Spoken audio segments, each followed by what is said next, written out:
Hello everyone and welcome back to another episode of the HM Show. Did you know that it will snow in places like Texas and Arizona this week?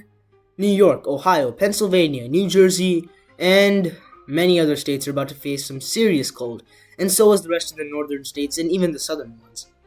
Forecasters are also reporting this entire winter to be freezing cold for the North American continent, and the cold will form as south as Mexico. What is going on, and why is this winter going to be colder than the others? Today, I'll give you answers to all these questions in the scientific way, and tell you that the reason is probably not something you would expect, so stay tuned until the end of the video.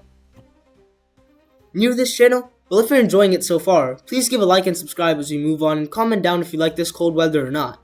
Also, make sure to share this video to a friend of yours, or many of your friends, cause I'm pretty sure they'll enjoy it. Do you know what the winters of 2020 to 2021, 2010 to 2011, and 2007 to 2008 all had in common? They were all mega cold and dry, and there are chances that this winter could be just like them. Now you're probably thinking, what made them mega cold? The answer to that, my friends, is a scientific process called the La Nina cycle. In order for me to explain things simply, I'll first need you to think of the water cycle. Surely you know what that is. Water condenses up in the sky in the form of clouds, and then it evaporates on the ground where there are higher temperatures because of the sun. The ground is hot and the sky is cold. Now take that same logic and apply it to the deep waters of the Pacific Ocean. Cold wind moving eastward makes the water it comes into contact with also cold, and when that water to the Pacific Ocean keeps on moving east, it hits the west coast of North America. This creates a powerful cold wind that carries out across the continent, making it a cold front. And that is what La Nina is. It's just a cold wind carrying itself out in the form of water and then getting transferred into the wind again when hitting land. The cool thing is that even though we might be feeling cold this winter, the folks on the other side of the Pacific Ocean, like people living in Philippines, Indonesia, China, and Japan, will feel a much warmer and wetter winter, while we get the dry cold on our side.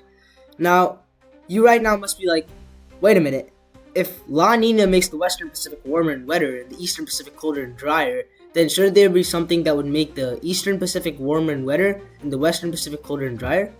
Well, you, my friend, are correct. El Nino does just that, and it's the opposite of La Nina. And while this year might be La Nina, El Nino had some notable years like 2015 to 2016 and 1997 and 1998, where US winters were abnormally warm and rainy, as if it were like spring, with weathers in the 80s. Whoa, doesn't that sound nice for a change? El Nino has winds that change the flow of the ocean by making the Western Pacific cold because of the cold winds moving west. So it is basically the exact opposite of La Nina, which will happen this year. So please be prepared for the cold. Now that we know what La Nina is, how severe is its dominance going to be over North America and Asia? In Asia, you can expect to see severe rains and tsunamis in places like eastern and southern China, Philippines, Southeast Asia, India, and Indonesia, and the weather will be hot and wet. Forecasters are especially nervous about India's monsoon season, as it's going to be one of the worst ones yet.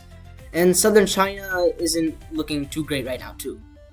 The Philippines will apparently face some severe floods, and Indonesia might be in the mood for getting some tsunamis. Back in North America, you can expect the usual cold and dry temperatures across the United States and Canada, with cold weather warnings across these countries, and extremely very dry weather. Yeah, the eastern United States will be a bit more rainy than the rest of the United States, but it's still going to be dry in comparison to El Nino winters. For other parts of North America, you'll have cold temperatures and dry, unforgiving winds. Now it's time for the survival guide of this video. In order to survive this winter, you will need to take a warm shower every day, wear socks in your house because of the cold floor, apply chapstick to prevent your lips from cracking into dry, sharp pieces, and apply cream all over your body to stay hydrated, and of course, drink lots of hot water and other warm liquids to stay warm and safe this winter.